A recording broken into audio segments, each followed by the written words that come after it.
ambapo waabudu halisi watakuja kuliabudu katika roho na kweli, wakati sio kesho mpendwa, wakati sio jana, wakati sio Jumapili, wakati sio mwaka kesho, bali wakati ni sasa, ambayo inafaa kumwabudu Yesu katika roho na kweli.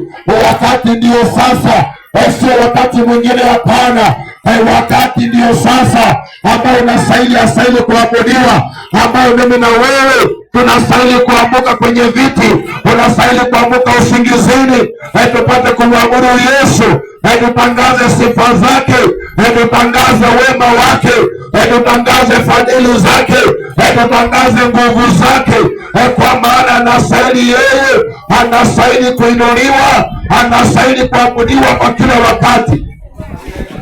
Basi pote uliko nataka tuombe kwa ajili ya kufungua ibada ya leo. Anajua Mungu anatubariki, anatutenda mema, anatupigania.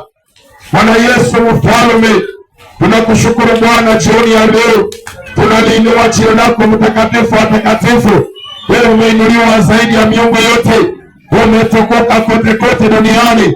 Bwana, masaa kama haya tumesimama tena Bwana kwa ajili ya kutangaza jina lako, na tunasema ni asante Bwana kwa baraka hii. Asante kwa neema ya uzima, asante kwa neema ya uponyaji, asante kwa neema ya afya Bwana. Sio kawaida tuwe jinsi tulivyo, bali ni kwa wema na rehema zako. Tunasema ni asante jioni ya leo. Bwana, chukua nafasi kwa ibada hii, hapa tunaalika wema wako na uwepo wako ukatuta